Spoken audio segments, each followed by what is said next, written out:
আসসালামু আলাইকুম ওয়া রাহমাতুল্লাহি ওয়া বারাকাতুহু।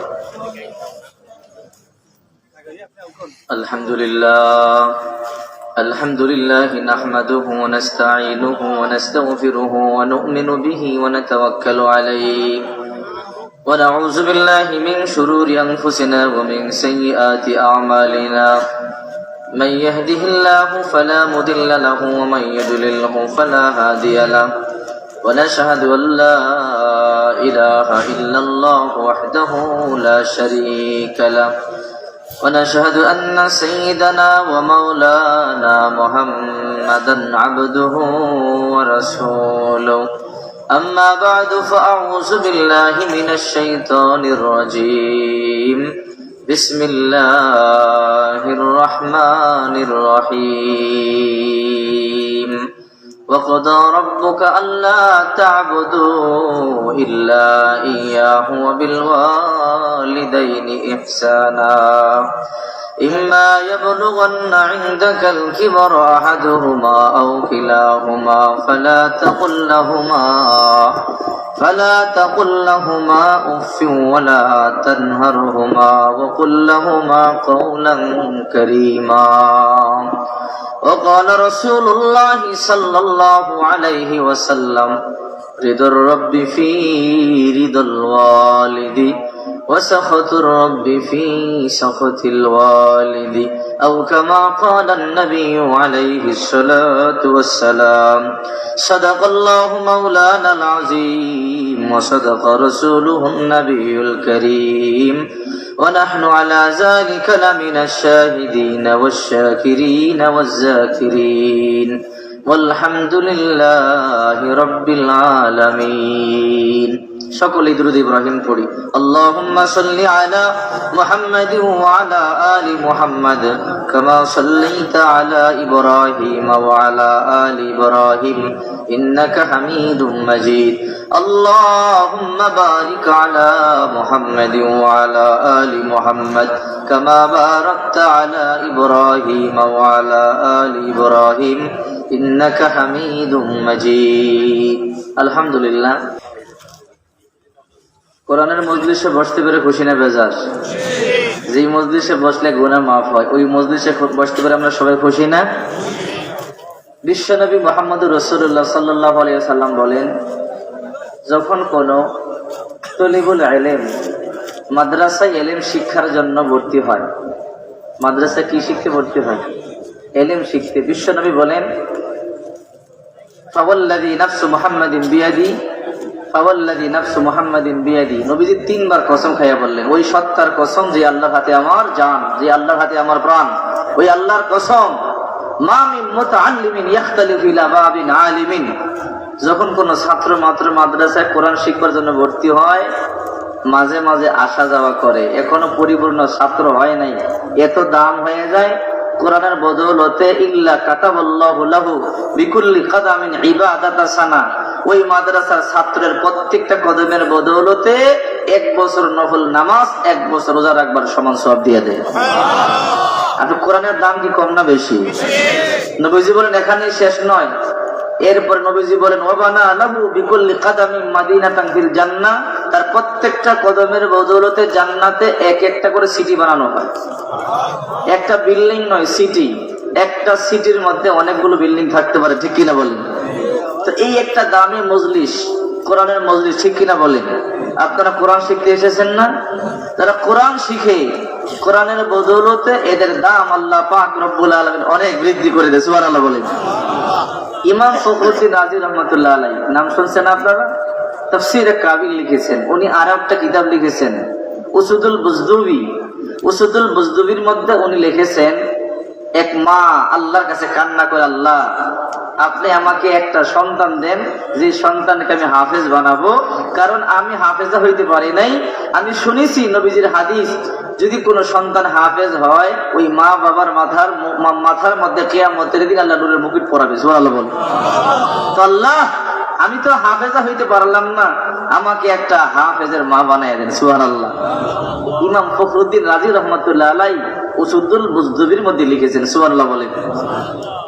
ওই মা আল্লাহর কাছে কান্না করে বলে, মালিক নিজে তো আলেমা হইতে পারলাম না, হাফেজা হইতে পারলাম না, তবে একটা সন্তান আপনি আমাকে দেন, যে সন্তানটাকে আমি হাফেজ বানাবো, আলেম বানাবো। মালিক, কিয়ামতের ময়দানে যেন আমি সেই সব সৌভাগ্যবান মা হতে পারি যার মাথার মধ্যে আপনি নূরের মুকুট পরাইয়া দিবেন। আল্লাহ পাক মায়ের চোখের পানি কান্না দোয়া কবুল করলেন। আল্লাহ পাক ওই মায়ের গর্ভে একটা সন্তান দান করলেন। সুবহানাল্লাহ বলেন। ওই মা সন্তান তো পেটের মধ্যে আসছে ঠিকই, কিন্তু কিছুদিন পরে স্বামীটা দুনিয়া থেকে চলে গেল।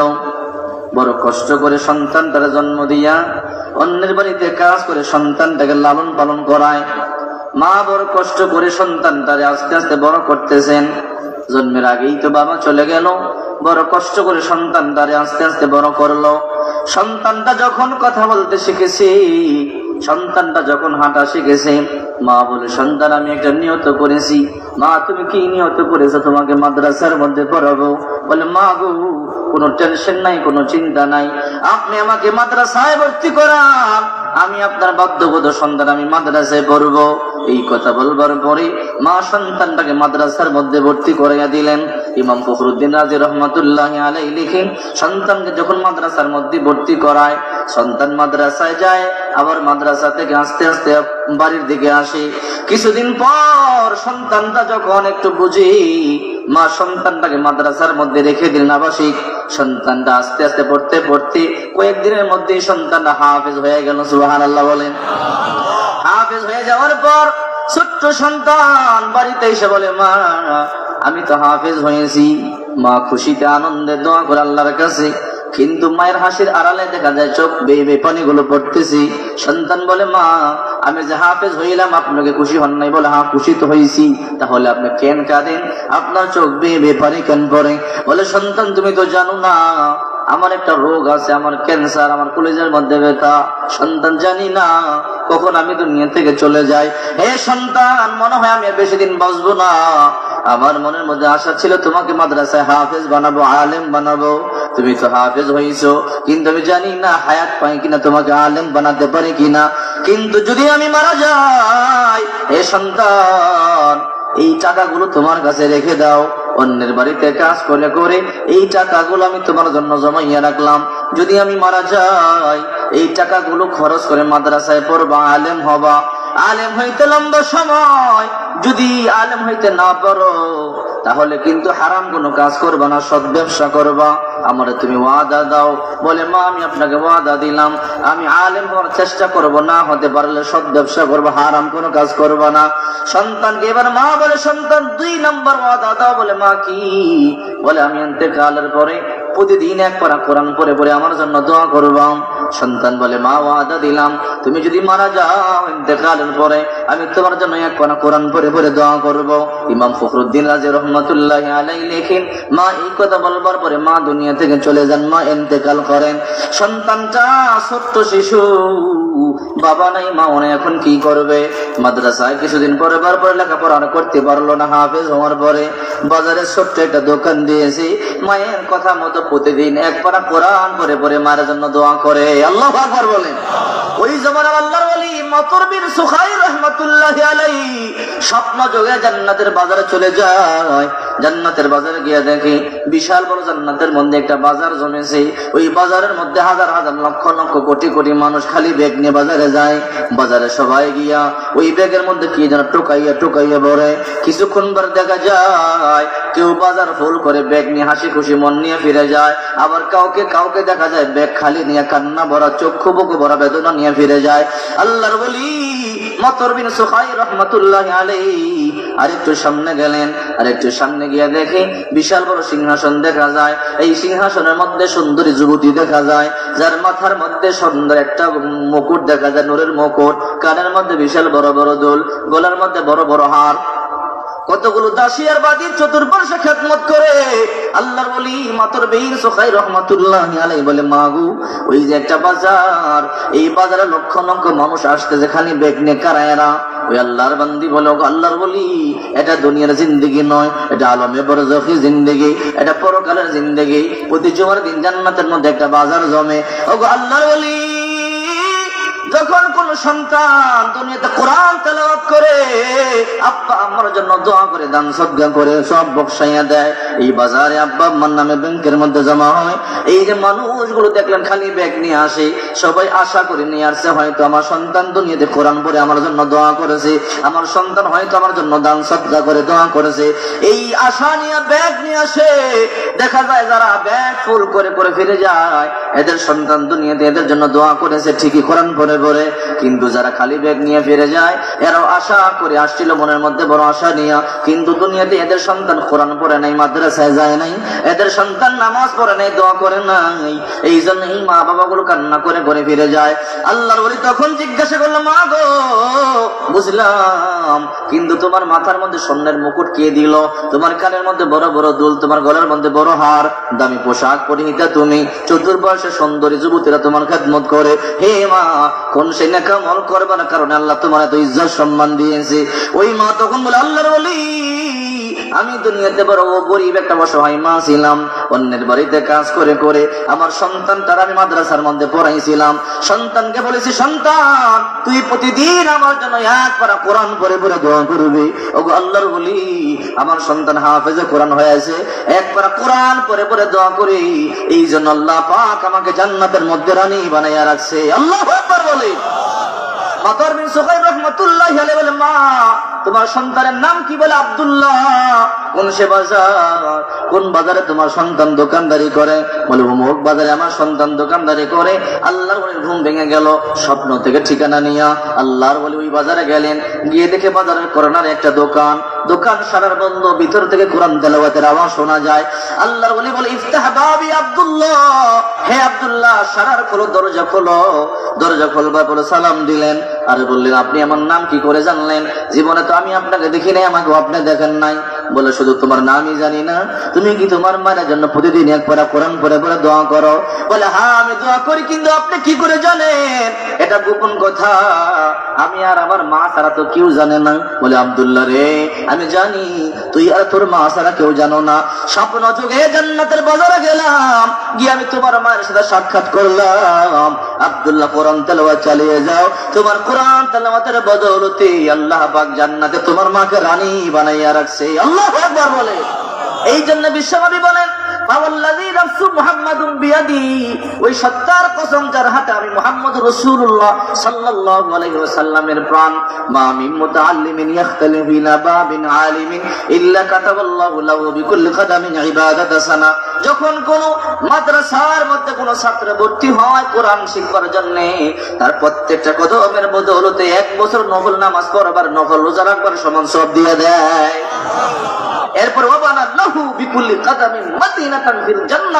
তার প্রত্যেকটা কদমের বদৌলতে জান্নাত এক একটা সিটি বানায় দেয়। সুবহানাল্লাহ বলে।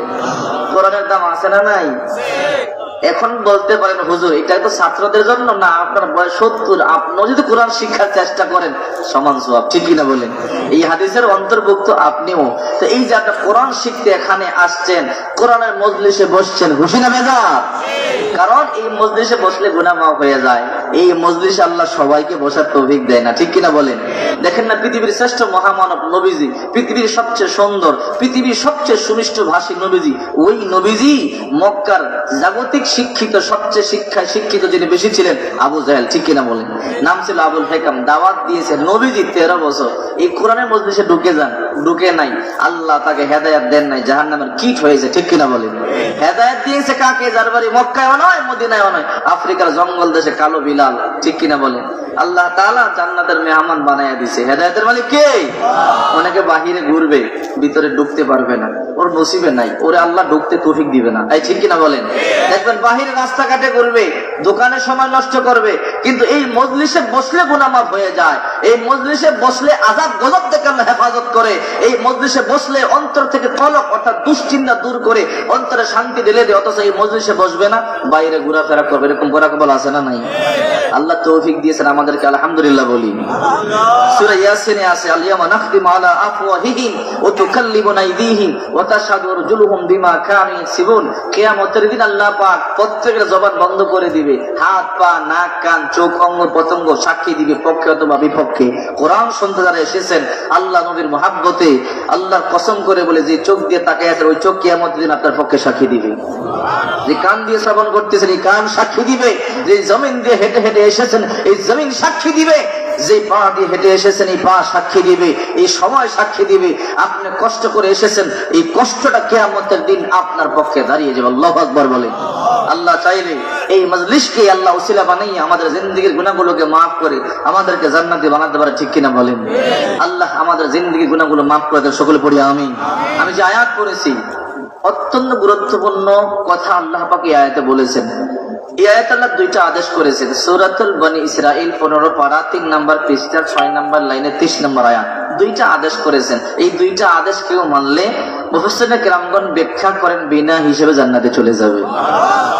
তো কি বলেছেন আল্লাহ পাক জানা দরকার আছে না নাই?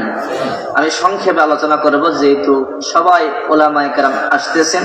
হুজুর আসার আগ পর্যন্ত আল্লাহ চায় তো মুখতাসার আলোচনা করব। আল্লাহ পাক আমলের নিয়ত আমাকে বলবার এবং আমলের নিয়তে আপনাদের সকলকে শুনবার তৌফিক দান করে, সকলে পড়ি আমিন। আল্লাহ পাক এই আয়াতে বলেন ওয়াকাদা রাব্বুকা আল্লা তা'বুদু ইল্লা ইয়া। এক নম্বর আদেশ হলো তোমার রব চূড়ান্ত ফয়সালা করেছেন আল্লাহ ছাড়া আর কারো গোলামি করা যাবে না, ঠিক কিনা বলেন? আল্লাহ ছাড়া আর কারো গোলামি করা যাবে? সর্বক্ষমতার মালিক কে? হায়াতের মালিক কে? মউতের মালিক কে? রিজিকের মালিক কে? ধন দৌলতের মালিক কে? গোলামি হবে কার? আওয়াজ দেন না কেন? রাগ করছেন আপনারা? জোরে বলেন, কে সবকিছুর মালিক? আমার মনে হয় আপনার আমার উপর রাগ করে আছেন। আমি প্রথমে সালাম দিয়েছি, অনেকে উত্তর দেয় নাই। রাগ করে থাকার কারণ কি না আমার ভাষা বুঝতেছেন? নবীজি বলেন, মনে রাখবেন এই আমল করতে পারলে নবীজি বলেছেন বিনা হিসেবে জান্নাত। সুবহানাল্লাহ বলেন। নবীজি বলেন মান সাল্লামা 40 রাজুলান, যে ব্যক্তি দৈনিক 40 জন মানুষকে সালাম দিবে। কয়জনকে? 40 জন। ফি জামাআতিনা ফুরাদা, একত্রে 40 জন হতে পারে, একজন একজন করে হতে পারে। লাইলা ওয়া নাহার, দিন অথবা রাতে। মাতা যালিকাল ইয়াওম, ওই দিন মরতে দেরি। দাখুলাল জান্নাহ, জান্নাতে ঢুকতে দেরি নেই। সুবহানাল্লাহ। আচ্ছা বলেন তো, দৈনিক 40 জন মানুষকে সালাম দেওয়া বড় কঠিন কাজ? আপনি দোকানে একসাথে 10 জনকে পাইছেন, সালাম দিচ্ছেন, আর কয়জন বাকি আছে? 30 জন। এরপরে আবার 10 জনকে পাইছেন, আর কয়জন বাকি আছে? 20 জন। আবার 5 জনকে পাইছেন, কয়জন বাকি আছে? এরকম গুনে গুনে 24 ঘন্টার ভিতরে 40 জন মানুষকে সালাম দেওয়া বড় কঠিন কাজ নয়। নবীজি বলে যে 40 জন মানুষকে সালাম দিবে, মাতা যালিকাল ইয়াওম, ওই দিন সে মরতে দেরি। যেদিন সালামটা দিবে দাখুলাল জান্নাহ, জান্নাতে ঢুকতে দেরি নাই। দিতে পারবেন তো ইনশাআল্লাহ? আমি আবার সালাম দিব। আসসালামু আলাইকুম ওয়া রাহমাতুল্লাহি ওয়া বারাকাতুহু। এরকম সালাম দিবেন। জান্নাতে হাই নাই, হ্যালো নাই, গুড মর্নিং নাই, গুড ইভিনিং নাই। তাহিয়াতুহুম ফিহা সালাম, সালাম আদান প্রদান হবে। এক দরজা জিবরাইল দাঁড়ায় বলবে আসসালামু আলাইকুম ওয়া রাহমাতুল্লাহ, আরেক দরজা মিকাইল দাঁড়ায় বলবে আসসালামু আলাইকুম ওয়া রাহমাতুল্লাহ। ইসরাফিল দাঁড়াইয়া বড় বড় ফেরেশতারা বলবে ওয়াল মালাইকাতু ইয়াদখুলুনা আলাইহিম মিন কুল্লি বাব সালামুন আলাইকুম বিমা সাবারতুম ফানিমা উকুবাদ দার। আল্লাহু আকবার বলে। এই যে দুনিয়াতে আপনারা কষ্ট করে ওযু করে তাহাজ্জুদের নামাজ পড়ছেন, কষ্টের সময় আল্লাহর উপরে ধৈর্য ধারণ করে ভরসা করছেন, ইবাদত বন্দেগী করছেন, সেই সবরের কারণে আজকে আপনাদের উপরে শান্তি বর্ষিত হোক। সুবহানাল্লাহ। জিবরাইল সালাম দিবে, মিকাইল দিবে, ইসরাফিল দিবে, আরো বড় বড় ফেরেশতারা সালাম দিবে। সুবহানাল্লাহ। সালাম দেওয়ার দরকার আছে না নাই? এই জন্য দৈনিক 40 জন মানুষকে সালাম দিতে পারবেন। এর সাথে আরেকটা আমল বলে দিয়ে আমি আলোচনার দিকে ঢুকে যাব। ছোট্ট আমল, দৈনিক ওযু করে ঘুমাবেন।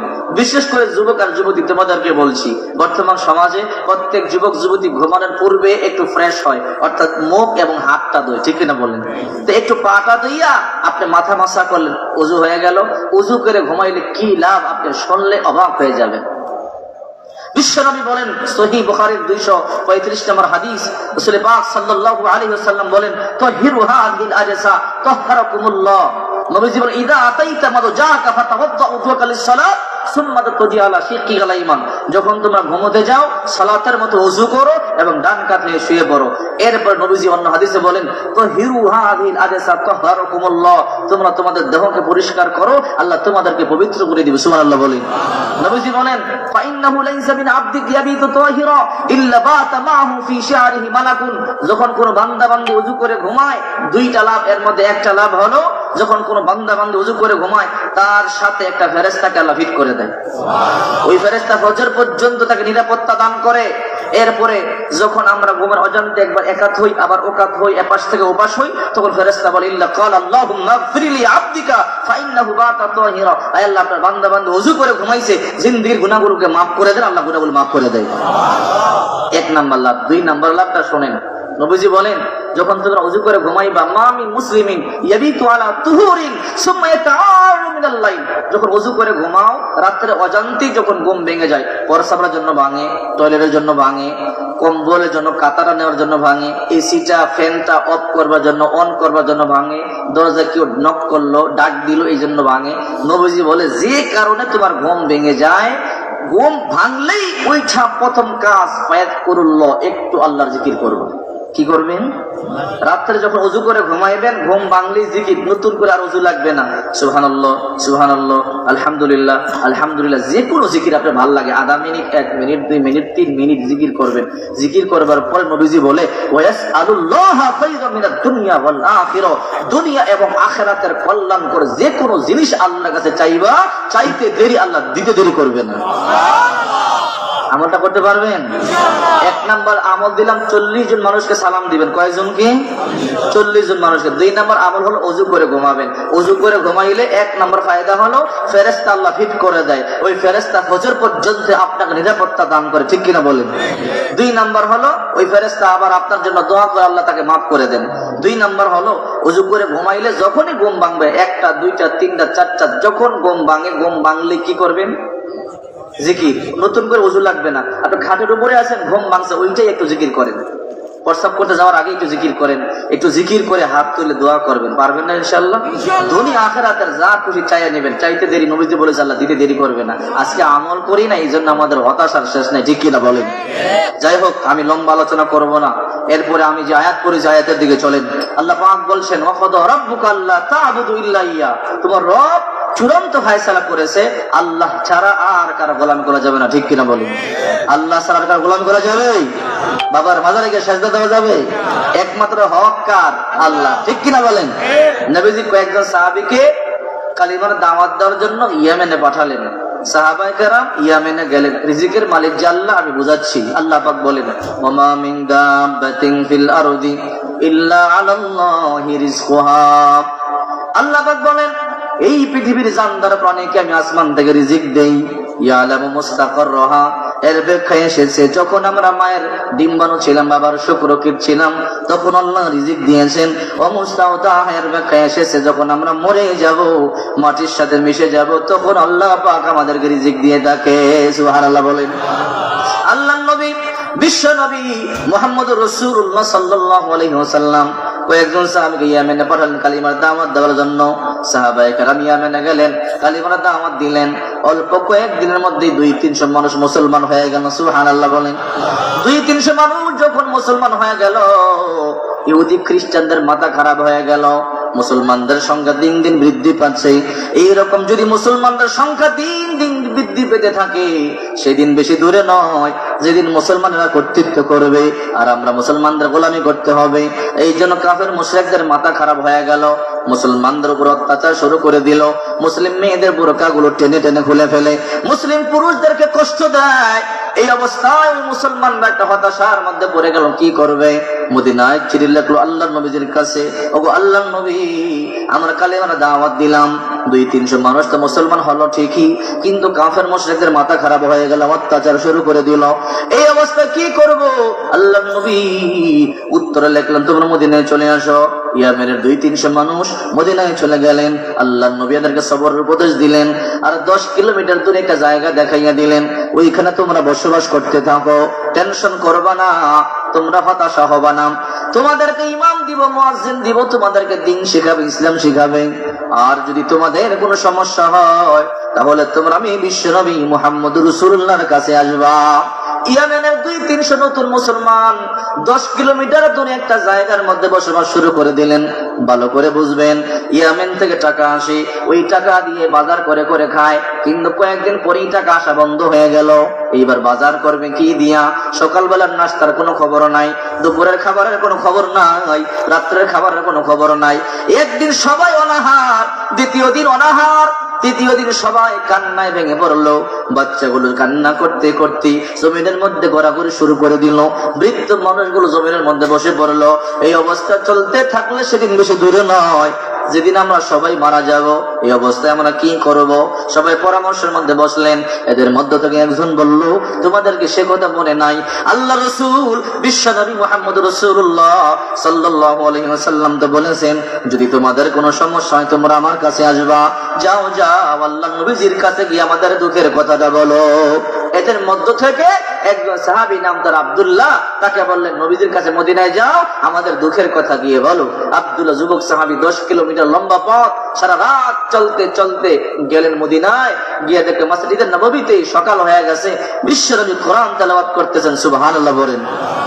আল্লাহর নবী কোরআন তেলাওয়াত করতেছেন, ওয়া মা মিন দাব্বাতিন ফিল আরদি ইল্লা আলাল্লাহি রিজকুহা, যার অর্থ হলো আল্লাহ পাক আসমান থেকে পৃথিবীর জানদার প্রাণীকে রিজিক দেয়।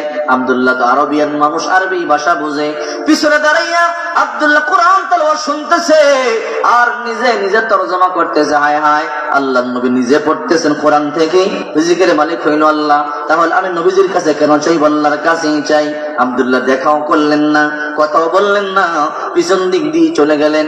মরুভূমিতে গিয়া মাথার পাগড়ি খুলে সেজদা করে কান্না শুরু করে দিল। রব্বুল আলামিন, এই মাত্র আমি আপনার বন্ধুর জবান থেকে শুনেছি, রিজিকের মালিক আল্লাহ আপনি। যদি আপনি রিজিকের মালিক হন, তাহলে তাবুবাসীদেরকে রিজিক দিয়ে কষ্ট দূর করে দেন। আব্দুল্লাহ কান্না করলেন, চোখের পানি জড়ালেন। দেখেন ইমানটা তার কেমন। নবীজির সাথে দেখাও করলেন না, কথাও বললেন না, কান্না কাটি করে তাবুতে গেলেন। তাবুতে গিয়া বলে, আবু শেরু আতা কোমল গাউসু সাস্তিনা বিল কাম, খাদ্য আসতেছে, সুসংবাদ গ্রহণ করো। সুবহানাল্লাহ বলেন। ইমানটা কেমন! অথচ নবীজির সাথে দেখাও করলেন না, কথাও বললেন না, পিছন দিক দিয়ে চলে গেলেন। গিয়ে বলতেছে, সুসংবাদ গ্রহণ করো, খাদ্য আসতেছে। তারপর লোকগুলি সংবাদ শুনবার পরে সবাই থালা বাসন নিয়ে প্রস্তুতি গ্রহণ করলো। যেহেতু বলেছে আব্দুল্লাহ খাদ্য আসবে, মনে হয় খাদ্য আসবে, সবাই থালা বাসন নিয়ে প্রস্তুত। 3 দিন ধরে অনাহার, কিন্তু কই খাদ্যের কোনো খবর নাই। সকাল 10টা বাজে খাদ্যের কোনো খবর নাই। সবাই বলে, আব্দুল্লাহ তুমি তো বলেছো খাদ্য আসবে, খাদ্য কোথায়? আব্দুল্লাহ বলে, টেনশন করবো না, খাদ্য আসবে। দুপুর 2টা বাজে খাদ্যের কোনো খবর নাই। সবাই বলে, আব্দুল্লাহ তুমি বলেছো খাদ্য আসবে, সকালবেলার খাদ্য খেতে পারলাম না, এখন দুপুরে খাদ্যের সময়, এখনো খাদ্যের কোনো খবর নাই। আব্দুল্লাহ বলে, টেনশন করবো না, খাদ্য চলে আসবে। রাত্র 8টা বেজে গেছে, খাদ্যের কোনো খবর নাই, দুপুরের খাবারের খবর নাই, সকালের নাস্তার খবর নাই, রাত 10টা বাজে রাত্রের খাবারের খবর নাই। সবাই বলে, আব্দুল্লাহ মিথ্যা কথা কেন বলো? খাদ্য না আসলে সত্যি কথা বলো। আব্দুল্লাহ বলে, আল্লাহর কসম করে বলি খাদ্য আসবে, তোমার টেনশন করো না। আব্দুল্লাহর ইমানটা কেমন! অথচ আল্লাহর নবীজির সাথে কিন্তু দেখা করলেন না, কথা বললেন না, বলতেছে খাদ্য আসবে, অপেক্ষা করো। রাত্র 12টা বেজে গেল। রজুলানে ইয়াহমিলানে ফাওকাহুমা কাসাতানে, 2 জন বড় বড় মানুষ রাত্র 12টা বাজে মাথার মধ্যে 2টা পাতিলা ভর্তি খাদ্য নিয়ে তাঁবুর মধ্যে ঢুকেছে। আল্লাহু আকবার। রাত্র 12টা বাজে 2 পাতিলা খাদ্য নিয়ে তাঁবুর মধ্যে ঢুকছে। গরম গরম খাদ্য দেখবার পরে কেউ কারো অপেক্ষা করলো না, যার যার হাতে খাদ্য বন্টন শুরু করে দিল। 3 দিন ধরে অনাহার, কেউ কার অপেক্ষা করলো না, যার যার হাত দিয়ে খাদ্য খাওয়া শুরু করে দিল। অনেকক্ষণ পর খাদ্য খাওয়া শেষ হলো, পেট ঠান্ডা, এইবার মাথা ঠান্ডা। এইবার বলে যে 2 জন মেহমান তাঁবুতে খাদ্য নিয়ে ঢুকছে, 2 জন মেহমান কোথায় খুঁজে দেখো। গোটা তাঁবু খোঁজা হলো, কিন্তু 2 জন মেহমানকে খুঁজে পাওয়া গেল না। তালাশ করা হলো, 2 জন মেহমান কোথায় পাওয়া গেল না। এবার পরামর্শ করলো, যেহেতু অনেকগুলো খাদ্য বেশি রয়ে গেছে, খাদ্যগুলো কি করব? সিদ্ধান্ত হলো, এই খাদ্যগুলো সকালবেলা বিশ্বনবী মুহাম্মদ রাসূলুল্লাহর কাছে নিয়ে ফিরিয়ে দিয়ে আসবে। সকালবেলা কয়েকজন সাহাবী 2 পাতিলা খাদ্য বিশ্ব নবী মুহাম্মদ রাসূলুল্লাহ সাল্লাল্লাহু আলাইহি ওয়াসাল্লামের কাছে নিয়ে রওনা দিলেন মদিনায়। যেতে যেতে সকাল হয়ে গেল, গিয়ে দেখে আল্লাহর নবী এখনো মসজিদের মধ্যে বসে আছেন। সালাম দিলেন, সালামুন আলাইকুম মিন বানি আশআরি ইয়া রাসূলুল্লাহ। ওগো আল্লাহর নবী, বনি আশআরি গোত্রের লোকদের পক্ষ থেকে সালাম গ্রহণ করেন। মা রাইনা কত্তু তুআমান আকতার ওয়া আতিয়াবা মা আরসালতা বিহি ইলাইকুম। ওগো আল্লাহর নবী, গত রাতের যেই খাদ্য আপনি আমাদের জন্য পাঠাইলেন, খাবো দূরের কথা, জীবনে এরকম সুস্বাদু খাবার চোখেই দেখি নাই। আল্লাহু আকবার। যে খাদ্য পাঠাইছেন, যে মজা, এরকম খাবার খাবো থেকে দেখেই দেয়। নবীজি বলে, কি বলছো তোমরা? আমি তো কোনো খাদ্য পাঠাইনি। বলে, আরে গতকাল যে পাঠাইছেন সেই খাদ্যের কথা বলি। বলে, না, গতকাল তো আমি কোনো খাবারই পাঠাইনি। মা আরসালতু তুআমান, আমি কোনো খাদ্য পাঠাইনি। সুবহানাল্লাহ বলে। সবাই বলে, আব্দুল্লাহ কি বলছেন? নবীজি বলতে যে খাদ্য পাঠাই না, তুমি কি নবীজির কাছে আসো নাই? বলে, হ্যাঁ আমি তো আসছিলাম। নবীজি বলে, না এত আমি দেখি নাই। বলে সুবহানাল্লাহ বলে। বলে, আব্দুল্লাহ ঘটনা খুলে বলো। বলে, ও আল্লাহর নবী, আমি আসছিলাম ঠিকই, এসে দেখি আপনি কোরআন তেলাওয়াত করতেছেন, ওয়া মা মিন দাব্বাতিন ফিল আরদি ইল্লা আলাল্লাহি রিজকুহা, যার অর্থ হলো আল্লাহ পাক আসমান থেকে সকলকে রিজিক দান করেন। যদি আল্লাহ পাক রিজিকের মালিক হয়, এই জন্য আমি আপনার সাথে দেখা করলাম না, কথা বললাম না। মরুভূমিতে গিয়ে মাথার পাগড়ি খুলে নামাজের মুসাল্লা বানাইয়া সাজদায় পড়ে আমি আল্লাহর কাছে কান্না করলাম। আল্লাহর নবী তখন বললেন, ওয়াল্লাহি, আল্লাহর কসম করে বলি, যালিকা শাইউন রাযাকাকুমুল্লাহু বিস-সামা, আল্লাহ পাক আসমান থেকে তোমাদেরকে রান্না করা খাবার পাঠিয়ে দিয়েছে। আল্লাহু আকবার। রিজিকের মালিক কে? আল্লাহ।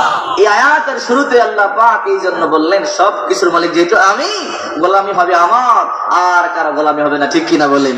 ওয়াকাদা রাব্বুকা আল্লা তা'বুদু ইল্লা ইয়া, আমি রব চূড়ান্ত ফয়সালা করে দিয়েছি, আমি ছাড়া আর কারো গোলামি করা যাবে না। যেহেতু সব কিছুর মালিক আমি আল্লাহ, গোলামি হবে আমার, আমি আল্লাহ ছাড়া আর কারো গোলামি করা যাবে না। ঠিক কিনা বলেন? এরপরে যে কথাটা বললেন, এই হলো 1 নম্বর আদেশ। লম্বা করে তাফসীর করবার সময় নাই, সংক্ষেপে ধারণা দিয়ে যাচ্ছি। এরপরে বললেন, ওয়াবিল ওয়ালিদাইনি ইহসানা, তোমরা তোমাদের পিতামাতার সন্তুষ্ট করো, পিতামাতার সাথে সদ্ব্যবহার করো। সুবহানাল্লাহ বলেন। আল্লাহ পাক যেখানেই বললেন আমার গোলামি করো, আমার হক আদায় করো, ওই জায়গায় বললেন তোমরা তোমাদের পিতামাতার হক আদায় করো, পিতামাতাকে সন্তুষ্ট করো। কারণ এই পৃথিবীতে সবচেয়ে বেশি কষ্ট করে সন্তানের জন্য মা বাবা। ঠিক কিনা বলেন? সবচেয়ে বেশি কষ্ট করে। অনেক রাত চলে যায়, পিতা মাতা ঘুমায় না, খাবার খেতে পারে না, মায়ের কলিজায় সন্তান লাত্তি দেয়, কত কথা। ঠিক কিনা বলেন? এই জন্য আল্লাহ পাক বললেন, আমার পরে ইবাদত করো, এরপরে তোমরা তোমাদের পিতা মাতাকে সন্তুষ্ট করো। সুবহানাল্লাহ বলেন। মুসা নবীর নাম শুনছেন না আপনারা? মুসা নবী একদিন আল্লাহকে প্রশ্ন করে, মান ইয়াকুনা জালিসু ইয়াউমাল কিয়ামাতি ফিল জান্নাহ, আল্লাহ জান্নাতে আমার বন্ধু হবে কি? আল্লাহ পাক বললেন, জালিসুকা ফিল জান্নাতি জাযা, জান্নাতে তোমার বন্ধু হবে কসাই। সুবহানাল্লাহ বলেন। বলে, আল্লাহ কি বলেন আপনি? অনন্ত অসীমকাল যে জান্নাতে থাকবো, যার কোনো শেষ নাই, ওইখানে একটা কসাই আমার বন্ধু হবে, এটা কি করে হয়? বনী ইসরাইলে এত নবী আছে, বনী ইসরাইলে এত তাওরাতের হাফিজ আছে, কত বড় বড় আলেম আছে, এদের থেকে একজনের নাম বললেন, একটা কসাইয়ের কথা বললেন। আল্লাহ বললেন, এটাই চূড়ান্ত সিদ্ধান্ত, এই কসাইটাই তোমার বন্ধু হবে। সুবহানাল্লাহ বলেন। মুসা নবী অবাক হয়ে গেছে, আল্লাহ আমি জানি আপনার সিদ্ধান্ত চূড়ান্ত সিদ্ধান্ত, তবে একটু ঠিকানাটা বলে দেন, ওর বাড়ি কোথায়, ওর ঘর কই, কি তার নেক আমল, কোন কারণে একজন কসাই হয়ে আমার সাথে জান্নাতে যাবে, একটু দেখতে চাই। সুবহানাল্লাহ বলেন। আল্লাহ পাক রব্বুল আলামিন বললেন, মুসা যাও যাও, ওই বাজারে যাও, ওই বাজারে গিয়ে দেখো একটা যুবক অত্যন্ত ন্যায় আর ইনসাফের সাথে গোশত বিক্রি করে, মাপে বিন্দু পরিমাণ কম দেয় না। মুসা যাও, ওই যুবকটাকে ফলো করো, ওই যুবকটাই তোমার সাথে জান্নাতে বন্ধু হবে। আল্লাহু আকবার বলেন। আল্লাহর নবী আল্লাহ থেকে ঠিকানা নিয়ে বাজারে গেলেন। বাজারে গিয়া দেখে ছোট্ট একটা দোকান দেখা যায়, ওই দোকানের মধ্যে একটা যুবক অত্যন্ত ন্যায় আর ইনসাফের সাথে গোশত বিক্রি করে, মাপে বিন্দু পরিমাণ কম দেয় না, বরং মাপে আরো বেশি দিয়া দেয়। ব্যবসায়ীদের দাম বড় অনেক দাম। বিশ্বনবী বলেন, আত-তাজিরু সাদুকুল আমিন মান নাবিয়িনা ওয়াস সিদ্দিকিনা ওয়াস শুহাদাই ওয়াস সালিহিন, যারা সৎ ব্যবসায়ী এরা নবীদের সাথে জান্নাতে যাবে, এরা সাহাবীদের সাথে জান্নাতে যাবে, এরা শহীদদের সাথে জান্নাতে যাবে। আল্লাহু আকবার বলেন। আর যারা অসৎ ব্যবসায়ী, লম্বা আলোচনা, বিশ্বনবী মুহাম্মদ রাসূলুল্লাহ সাল্লাল্লাহু আলাইহি ওয়াসাল্লাম বলেন, একটা পাথরের উপরে হাতটা রাখবে আর একটা পাথর দিয়ে তাদের আঙ্গুলগুলো সেজে দেওয়া হবে। এরকম আসারা নাই? সাবধান, মাপে বিন্দু পরিমাণ কম দেওয়া যাবে না। আল্লাহর নবী দূরে দাঁড়ায় দাঁড়ায় দেখতেছেন কোন সে যুবক, কি তার নেক আমল, কি কারণে আমার সাথে জান্নাতে যাবে একটু দেখি তো। আল্লাহর নবী দেখাও করলেন না, কথাও বললেন না, কারণ দেখা করলে কথা বললে হয়তো তার নেক আমল দেখতে পারবো না। এই জন্য দূরে দাঁড়ায় দাঁড়ায় দেখতেছেন কি তার নেক আমল। দেখে যুবক অত্যন্ত সুন্দর করে ব্যবসা করে, গোশত বিক্রি করে, মাপি একটু বেশি দিয়া দেয়, কম দেয় না। আল্লাহ নবী দাঁড়ায় দেখলেন এক সময় গোশত বিক্রি প্রায় শেষ। গোশত বিক্রি শেষ হওয়ার আগে কিছু গোশত প্যাকেটের মধ্যে রেখে দিলেন। আল্লাহ নবী মনে মনে ভাবলেন হয়তো গোশতগুলো যুবক বাড়ির দিকে নিয়ে যাবে। তাই হলো গোশত বিক্রি শেষ, শাটার বন্ধ, দোকান বন্ধ করে যেই গোশতগুলো রয়েছিল প্যাকেটের মধ্যে, এই গোশতগুলো নিয়ে বাড়ির দিকে রওনা দিল। আল্লাহ নবী দেখাও করলেন না, কথাও বললেন না, খালি ফলো করতেছে কি তার আমল। যুবক যেতে যেতে লম্বা পথ, যুবক তার বাড়িতে ঢুকে গেলেন, ঘরে ঢুকে গেলেন। ঘরের মধ্যে ঢুকে যুবক দরজা বন্ধ করে দিল। আল্লাহ নবী বাইরে দাঁড়াইয়া রইলেন, মনে মনে ভাবলেন হয়তো কিছুক্ষণ পরে দরজা খুলবে, দরজা খুললে আমি তার ঘরে ঢুকবো। কিন্তু না না, অনেক সময় দাঁড়ায় রইলেন কিন্তু দরজা কেউ খুললো না। অনেকক্ষণ পরে আল্লাহ নবী বললেন ইয়াকরাউল বাব, দরজার মধ্যে নক করলেন আর বললেন ইফতাহ বাবি ইয়া শাব, হে যুবক দরজা খোলো। ভিতর থেকে আওয়াজ আসলো কি আপনি, মান আনতা? আল্লাহ নবী পরিচয় গোপন রাখলেন, পরিচয় দিলেন না আমি মুসা নবী। কারণ যদি পরিচয় দেয় হয়তো যুবকের নেক আমল দেখতে পারবো না। এই জন্য আল্লাহ নবী তখন বললেন আনা মুসাফির, আমি একজন মুসাফির, পথ চলতে চলতে ক্লান্ত হয়ে গেলাম, পরিশ্রান্ত হয়ে গেলাম। হে যুবক তোমার ঘরে একটু জায়গা হবে কি আরাম করবার, বিশ্রাম করবার? ওই যুবক বলে ও আল্লাহর বান্দা, আসেন আমার ঘরে, আসেন আমার ঘরে বিশ্রাম করবার মতো জায়গা আছে। আমি মুসাফিরদের খেদমত করতে বড় ভালোবাসি। আল্লাহ নবীকে ঘরের মধ্যে নিয়ে গেলেন, কিন্তু যুবক চিনতে পারলেন না এটা যে মুসা নবী। আল্লাহ নবীকে বললেন ভাই আপনি এই রুমের মধ্যে বসেন, আরাম করেন, পাশের রুমে আমার একটু কাজ আছে, কাজটা সাইরা আবার আমি আপনার কাছে আসবো। এই কথা বলবার পর আল্লাহ নবী মনে মনে ভাবলেন যুবক তোর কি নেক আমল, ওই নেক আমলটাই তো দেখবার জন্য আমি তোর বাড়িতে আসলাম। আল্লাহ নবীকে এই রুমের মধ্যে বসাইয়া দিয়া পাশের রুমে চলে গেলেন। পাশের রুমে গিয়া উপর থেকে কারা থেকে মাথা থেকে একটা বয়োবৃদ্ধা মহিলাকে কাঁধের মধ্যে করে নামালেন। একটা দুর্বল মহিলা, অত্যন্ত দুর্বল, ওই মহিলাটাকে নামাইয়া অত্যন্ত সুন্দর করে গোসল দিয়া টাওয়েল দিয়া মুইসা দিলেন, গায়ের মধ্যে তৈল মালিশ কইরা দিয়ে বলে মা গো আপনি শুয়ে থাকেন, আমি আপনার বর্ষা পায়খানার কাপড়গুলো দৌত করে আসি। আল্লাহ নবী ওই রুম থেকে তাকায় তাকায় দেখতেছে কি তার নেক আমল, কোন কারণে আমার সাথে জান্নাতে যাবে একটা কষাই হইয়া। ওই কষাই মায়ের শুইয়া দিয়া মায়ের পরসাবার পায়খানার কাপড়গুলো নিজের হাতে দৌত করলেন, নিজের হাতে দৌত করে রোদ্রের মধ্যে শুকাতে দিলেন। শুকাতে দিয়ে আবার মায়ের কাছে আইসে বলে মা গো আমি আপনার জন্য গোশত বোনা করে রুটি বানাইয়া আসতেছি, আপনি শুয়ে থাকেন। ওই যুবক রান্না করে চলে যায়, রান্না করে গিয়া গোশতগুলোকে ছোট্ট ছোট্ট করে টুকরা করে ভুনা করলেন। গরম পানি করিয়া মায়ের জন্য নরম করে রুটি বানাইয়া রুটি আর গোশত নিয়ে আমার মায়ের শিওরে আসলেন। আল্লাহ নবী ওই রুম থেকে দেখতেছেন কি তার নেক আমল।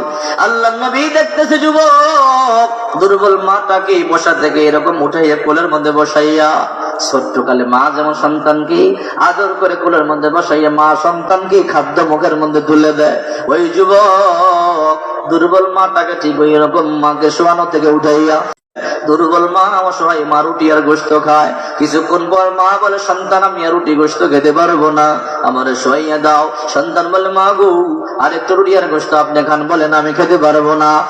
ওই সন্তান বলতেছে মা গো তাহলে শুয়ে পড়েন, পাশের রুমে যাবো, একটু কাজ আছে, একটা মেহমান আছে, ওই মেহমানকে রুটি আর গোশত খাওয়াতে হবে। এই ফাঁকে মা হাত তুলে দোয়া শুরু করে দিলেন, আল্লাহুম্মা জালিবিনি জালিসা মুসা ফিল জান্নাহ, আয় আল্লাহ আমার সন্তান না ছাড়া আমার আর কেউ নাই।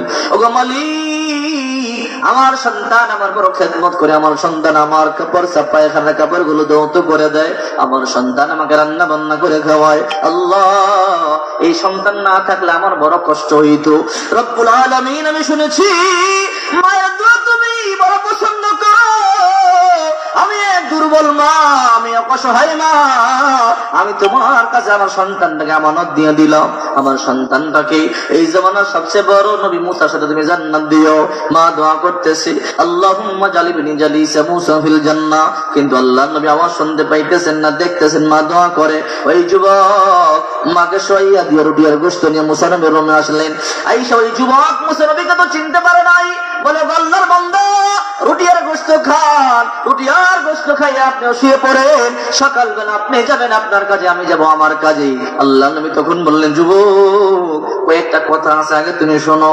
কি কথা আগে বলো। ওই যে বৃদ্ধা মহিলা, ওই মহিলাটা কে? বলে এটা আমার মা। হে যুবক, এটা তোর কেমন মা? আল্লাহর বান্দা, এটা আমার জনম দুঃখিনী মা, যেই মায়ের গর্ভে আমি 10 মাস 10 দিন ছিলাম, যেই মায়ের বুকের দুধ আমি 2 বছর পান করেছি, যেই মা আমার জন্ম দিতে গিয়ে 1 বালতি রক্তক্ষরণ করেছে, এটা আমার মা। হে যুবক, তোমার বিবি কই, তোমার সন্তান কই? বলে আমার তো বিবি নাই, সন্তান হবে কোত্থেকে? তুমি কি বিয়ে করো নাই? বলে না, আমি বিয়ে করি নাই। কেন বিয়ে করো নাই? আল্লাহর বান্দা কে আপনি? আমি আপনাকে চিনি না। এরপর যেহেতু জিজ্ঞাসা করলেন, শুনেন, আমার মা বড় বৃদ্ধা মানুষ, বিছানার মধ্যে প্রস্রাব করে দেয়, বিছানার মধ্যে পায়খানা করে দেয়। আমি একটা গরিব কসাই, আমি কাজ করবার জন্য বাজারে চলে যাই। একদিন কাজ না করলে আমার সংসার চলে না। আমার মা বিছানার মধ্যে প্রস্রাব করে দেয়, পায়খানা করে দেয়।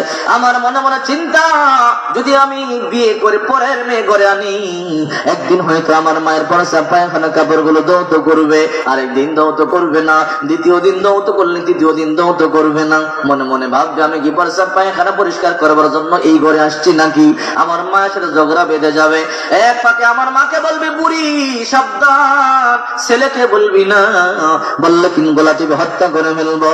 ওগো ভাই, এই কল্পনা করে মনে মনে সিদ্ধান্ত নিলাম, আমি নিজেই আমার মায়ের প্রস্রাব পায়খানা কাপড়গুলো দৌত করব, আমি নিজেই রান্না বান্না করে আমার মাকে খাওয়াবো। এই জন্য আমি নিয়ত করেছি, আল্লাহ যতদিন আমার মা দুনিয়ায় বেঁচে থাকবে, আমি নিজের হাতে আমার মায়ের খেদমত করব। এই জন্য আমি বিয়ে করি নাই। মা যতদিন বেঁচে থাকবে আমি বিয়ে করবো না। আল্লাহ নবী তখন বললেন, যুবক বুঝলাম তোমার মা তোমার বড় খেদ, তোমার বড় ভালোবাসি, তুমিও তোমার মায়ের বড় ভালোবাসো, কিন্তু যুবক বলো, ওই যে দেখলাম তোমার মা হাত তুলে কি যেন দোয়া করলো, এইটা কি দোয়া করলো বলো। যুবক বলে, না না আল্লাহর বান্দা, যত প্রশ্ন করেছেন উত্তর দিয়েছি, কিন্তু এই উত্তর আমি দিব না। কেন দিব না? বলে না না, এই উত্তর আমি দিব না। আমার মায়ের একটা গোপন দোয়া আছে, এই দুনিয়ার কেউ জানে না, আমি আর আমার মা ছাড়া। আল্লাহ নবী তখন বললেন, যুবক বল। বলে না, আমি বলবো না। কেন বলবি না? বলে আমি জানি এই দোয়াটা কোনোদিন কবুল হবে না, জেনেও কোনো লাভ নাই। আল্লাহ নবী তখন বললেন, যুবক বল। বলে না, আমি বলবো না। আল্লাহ নবী এক ফাঁকে বললেন, যুবক আল্লাহর কসম, তুই না বললে তো রুটি আর গোশত খাবো না। যুবক কান্না করে দিছে, ভাই আমি আপনাকে চিনি না, কেন আপনি আমার গোপন জায়গার মধ্যে হাত দিলেন? হে ভাই, আমার মায়ের একটা গোপন দোয়া, আমি জানি দোয়াটা কবুল হবে না, কেন আপনি বারবার জিজ্ঞাসা করেন? আল্লাহ নবী তখন বললেন, যুবক না বললে কিন্তু খাবো না, চলে যাব। তখন যুবক বললেন, যেহেতু জিজ্ঞাসা করলেন, শোনেন, এটা আমার মা জনম দুঃখিনী মা, আমি আমার মায়ের খেদমত করবার কারণে আমার মা বড় সন্তুষ্ট হইয়া প্রতিদিন একটা দোয়া করে, আল্লাহুম্মা জালিবনি জালিসা মুসা ফিল জান্নাহ। আয় আল্লাহ, জামানার নবী মুসার সাথে জান্নাত দিও। ওগো ভাই, আপনি বলেন কোথায় নবী মুসা আর কোথায় আমি কসাই? আমি একটা কসাই, আমার তেমন আমল নাই, আমার তো ইবাদত বন্দেগী ঠিক মতো করতে পারি না। আর তাছাড়া আমি তো জীবনে নবী মুসাকে কোনোদিন দেখি নাই। আল্লাহু আকবার বলেন। আপনি বলেন না এই দোয়াটা কি কবুল হবে নাকি? এই জন্যই তো বললাম জিজ্ঞাসা করবেন না। আল্লাহ নবী তখন বললেন, যুবক তুমি কি জামানার নবী মুসাকে দেখো না? বলে না, দেখি নাই। দেখবার কি মনের মধ্যে আশা নাই? বলে হ্যাঁ, মনের মধ্যে আশা তো আছি, তো কেন দেখো নাই? বলে কি করে দেখবো? আল্লাহ নবীর বাড়িতে যাইতে 2 দিন লাগাইতে, 2 দিন 4 দিন সময়। আল্লাহর বান্দা গো, আমার মা বড় বৃদ্ধা মানুষ, অসহায় মানুষ, বিছানায় পর সাপ পায়খানা করে। আমি যদি চলে যাই, আমার মাকে রান্না বান্না করে কে খাওয়াবে? আমার মায়ের বর্ষা পায়খানা কাপড় গুলো কে দৌত করবে? জামানার নবীকে দেখবার আশা কার মনে না জাগে? আমার মনে আশা, কিন্তু আমি আমার মায়ের জন্য যাইতে পারি না। আল্লাহ নবী কান্না করে দিলেন। আল্লাহ নবী আর বসে থাকতে পারলেন না, চোখের পানি ছেড়ে দিয়া দাঁড়াইয়া লাফ দিয়া গিয়ে বলে, যুবক আয় আমার বুকের মধ্যে আয়। হে যুবক, আল্লাহর নবী মুসাকে দেখবার জন্য তোর যাওয়া লাগবে না, বরং নবী মুসাই তোরে দেখবার জন্য তোর বাড়িতে চলে এসেছে। আল্লাহু আকবার। হে যুবক আয় আমার বুকের মধ্যে আয়। আরে আমি জামানার নবী মুসা, আমি আল্লাহকে জিজ্ঞাসা করেছি, আল্লাহ ভাইয়াকুনা জালিস ইয়াউমাল কিয়ামাতি ফিল জান্নাহ, জান্নাতে আমার বন্ধু হবে কে? আমার আল্লাহ যখন আমাকে বললেন জালিসুকা ফিল জান্নাতি জাযা, জান্নাতে তোমার বন্ধু হবে কসাই। কোন সে কসাই দেখবার জন্য আমি তোর কাছে আসলাম। হে যুবক, সুসংবাদ গ্রহণ কর, আমি নবী হয়ে যাই জান্নাতটা পাবো। তুই তোর মায়ের খেদমত করবার কারণে সমান জান্নাতের মালিক হয়ে গেলি। আল্লাহু আকবার। এই কথাটাই আল্লাহ পাক এই জায়গার মধ্যে বললেন, এক নাম্বার গোলামি হবে আমার, আমি আল্লাহ ছাড়া আর কালা গোলামি করা যাবে না, ঠিক কিনা বলে? দুই নম্বরে তোমরা তোমাদের পিতা মাতাকে সন্তুষ্ট করো, তোমরা তোমাদের পিতা মাতার খেদমত করো, ঠিক কিনা বলে? এই পৃথিবীতে সবচেয়ে বেশি কষ্ট করে সন্তানের জন্য মা বাবা, ঠিক কিনা বলে? বর্তমান বিজ্ঞান বলে একটা মা যখন তার সন্তানকে জন্ম দেয় এতটা কষ্ট হয়, এতটা কষ্ট হয়। বর্তমান বিজ্ঞান বলে একটা সুস্থ মানুষের যখন দেহের মধ্যে ব্যথা হয়, দেহের মধ্যে পেন হয়, মানুষটা যত শক্তিশালী হয় 45 ইউনিট ব্যথা পর্যন্ত সহ্য করতে পারে। এরপরে বেশি ব্যথা হলে যত শক্তিশালী যুবক হোক মাটির মধ্যে পড়ে যায়। কিন্তু একটা মা তার সন্তানকে জন্ম দিতে গিয়া 45, 46, 7 পেইন নয়, বরং 57 আপ পেইন সহ্য করে। সুবহানাল্লাহ বল। 57 আপ পেইন সমান সমান কেমন ব্যথা? একটা সুস্থ মানুষের দেহের 20টা হাড় যদি একত্রে চূর্ণ বিচূর্ণ হয়ে যায় যতটা কষ্ট হয়, একটা মা তার সন্তানকে জন্ম দিতে গিয়ে ঠিক অতটা কষ্ট করে, ঠিক কিনা বলে? এই জন্যই তো বিশ্বনবী মুহাম্মদ রাসূলুল্লাহ সাল্লাল্লাহু আলাইহি ওয়াসাল্লাম বলেছেন, যখন মা সন্তানকে জন্ম দিতে গিয়ে মারা যায় তখন ওই মাকে আল্লাহ পাক শহীদের মর্যাদা দান করে। সুবহানাল্লাহ বলে। আমাদের প্রিয় নবী মুহাম্মদ রাসূলুল্লাহ সাল্লাল্লাহু আলাইহি ওয়াসাল্লাম যখন মদিনায় চলে গেলেন তখন তো বাদশা হয়ে গেলেন, তখন মাঝে মাঝে হঠাৎ করে হাউমা করে কাঁদতেন। সাহাবীরা বলল, আল্লাহর নবী এখন আপনি হঠাৎ করে কেন কাঁদেন? এখন আপনার কিসের দুঃখ? এখন তো আপনাকে কেউ কষ্ট দেয় না, এখন আপনার স্বর্ণের অভাব নাই, অস্ত্রের অভাব নাই। আল্লাহ নবী তখন বলেন, সাহাবীরা যখন আমার মা বাবার কথা মনে পড়ে তখন আর সহ্য হয় না। আমি যখন দেখি তোমাদের মা বাবা তোমাদের মাথার মধ্যে হাত দিয়ে দোয়া করে, আমি তো আমার বাবাকে দেখিই নাই, 6 বছর বয়সে মাকে হারাইছি, তখন আমার বড় মনে করে, আমার মনে পড়ে আমার আব্বা আমার আম্মা থাকলে তো আমার মাথার মধ্যে হাত দিয়ে দোয়া করতো, তখন আমার কলিজা বানাতে পারি না। চলবে সামনে যাবো আর একটু? বিরক্ত হচ্ছেন না তো? বিশ্বনবী মুহাম্মদ রাসূলুল্লাহ সাল্লাল্লাহু আলাইহি ওয়াসাল্লাম বলেন, হে সাহাবীরা শোনো, রিদর রব্বি ফি রিদল ওয়ালিদি ওয়া সাখাতুর রব্বি ফি সাখাতিল ওয়ালিদি। যার উপরে পিতা মাতা সন্তুষ্ট তার উপরে আল্লাহ সন্তুষ্ট, যার উপরে পিতা মাতা অসন্তুষ্ট তার উপর আল্লাহ অসন্তুষ্ট। আল্লাহর নবী এই জন্য মাঝে মাঝে মা মা বলে কাঁদতেন, বাবা বাবা বলে কাঁদতেন। দেখেন না, জন্মের আগে বাবাকে হারালেন। মক্কার বালকগুলো খেলাধুলা করে, আল্লাহর নবী খেলাধুলা করেন না। নবীজির বয়স তখন প্রায় 6 বছর। আল্লাহর নবী দাঁড়ায় দাঁড়ায় খেলা দেখেন, খেলাধুলা করেন না। সন্ধ্যাবেলা যখন দেখলেন মক্কার বালকদের সন্তানরা ঈশা সন্তানদেরকে কোলে নিয়ে যায়, সন্তান বাবার গলার মধ্যে জাবরায় ধরে বাবার গালে চুমু খায়, কবলে চুমু খায়, সন্তান চুমু খায়। আল্লাহর নবীর বয়স তখন মাত্র 6 বছর। মনে মনে ভাবে, হায় আমার বাবা থাকলে তো আমারও চুমু খাইতো, আমার আদর করতো। এই জন্য আল্লাহর নবীর মনের মধ্যে দুঃখ, আমার বাবা নাই, আমার বাবা থাকলে তো আমারও আদর করতো, যত্ন করতো। সবাই যার যার ঘরে চলে গেল, সন্ধ্যা হয়ে গেছে। 6 বছর বালক ঘরে যায় না, বাবার কথা মনে পড়ে গেছে। এইদিকে মা আমিনা টেনশনে পড়ে গেছে, প্রতিদিন সন্ধ্যার আগে আমার সন্তান মুহাম্মদ ঘরে আসে, কিন্তু আজকে সন্ধ্যা হয়ে গেল, কেন আমার সন্তান ঘরে আসলো না, কি হলো আমার সন্তানের? মা আমিনা ঘর থেকে বের হয়ে গেলেন সন্তানের সন্ধানে। মা আমিনা দৌড়ায়, হে আরবের লোকেরা, তোমরা আমার সন্তান মুহাম্মদকে দেখছো কিনা বলো। বলেন, না না, আমরা তোমার সন্তান মুহাম্মদকে দেখি নাই। একজন বলে, আমিনা হ্যাঁ দেখেছি। কোথায় দেখেছো? তোমার সন্তান মুহাম্মদ সাফা পর্বতের পাদদেশে আব্বা আব্বা বলে কান্না করতেছে। মা আমিনা দৌড়াইয়া গিয়া দেখে সন্তান সাফা পর্বতের পাদে বাবা বলে কান্দে। মা আমেনা কাদের পিছন দিক দিয়ে ধরে বলে, বাবা মুহাম্মদ তোমার মনে কি দুঃখ আমার বলো। হে বাবা মুহাম্মদ কেন তুমি কাঁদো? বলে মাগো আমার আব্বার কোলে উঠতে আমার মনে চায়। মক্কার বালক গুলো খেলাধুলা করে, আমি খেলাধুলা করি না, দাঁড়াইয়া দাঁড়াইয়া খেলা দেখি। সন্ধ্যাবেলা যখন দেখি সন্তানদের পিতারা এসে কোলে নিয়ে যায়, আমার আব্বার কোলে উঠতে মনে চায়। আমার আব্বাকে আমি আমার আব্বার কোলে উঠবো। মা বলে, সন্তান তোমার তো বাবা নাই, কি করে তোমার বাবার কোলে উঠবে? মা আমেনা 6 বছর আগে স্বামীকে হারাইয়া দুঃখটা মুছে গিয়েছিল, কিন্তু এখন সন্তানের মুখের মধ্যে স্বামীর কথা শুই না, হার বেদনা মনের মধ্যে উঠে গেছে। মা আমেনাও কান্দে, সন্তানও কান্দে। সন্তান বলে, মা আমার আব্বা কই? বলে, তোমার আব্বা ব্যবসা করবার জন্য গিয়ে মারা গেছে। বলে, মা অন্তত আমার আব্বার কবরটার কাছে আমার নিয়ে যাও, আমি আমার বাবার কবরটা জিয়ারত করলে অন্তত আমার মনের দুঃখটা একটু কমবে। মা আমেনা সন্তানকে নিয়ে শ্বশুর আব্দুল মুত্তালিবের কাছে আইসা বলে, শ্বশুর আপনার নাতিকে আপনি বুঝান। দাদা বলে, নাতি মুহাম্মদ কেন তুমি কান্দো আমারে বলো। ও দাদা আমি আমার আব্বার কোলে উঠবো, আমার আব্বার কোলে উঠতে আমার মনে চায়। দাদা বলে, মুহাম্মদ তোমার তো বাবা নাই, কি করে তুমি তোমার বাবার কোলে উঠবে? বলে, দাদা অন্তত আমার বাবার কবরের পাশে আমার একটু পাঠান, আমি আমার আব্বার কবরটা একটু জিয়ারত করবো। 6 বছরের নাতি যখন কান্না করে, দাদা বলে, ঠিক আছে যা, আমি তোর মনের আশা পূর্ণ করবো। এই মুহাম্মদ তুই কান্না করবি না। পুত্রবধূ আমেনাকে বলেন, আমেনা উম্মে আইমান নামক দাসীকে নিয়ে আমার নাতিকে নিয়ে তা যাও, তার বাবার কবরটা জিয়ারত করে আনো। আল্লাহ নবীর মা আর উম্মে আইমান নামক দাসী দুইজনে বিশ্ব নবী মুহাম্মদ রাসূলুল্লাহ সাল্লাল্লাহু আলাইহি ওয়াসাল্লাম তখন ছোট্ট 6 বছরের বালক নবীকে নিয়ে রওনা। আল্লাহ নবী রাস্তার মধ্যে জিগায়, মা আর কত দূর গেলে আমার বাবার কবর? বলে, মুহাম্মদ আরেকটু সামনে গেলেই তোমার বাবার কবর। বলে, মা গো আর কত দূর গেল গো আমার আব্বার কবর? বলে, সন্তান আর একটু সামনে গেলেই তোমার বাবার কবর। আর একটু সামনে যাওয়ার পরে বলে, মা গো আর কত দূর গেলে আমার আব্বার কবর?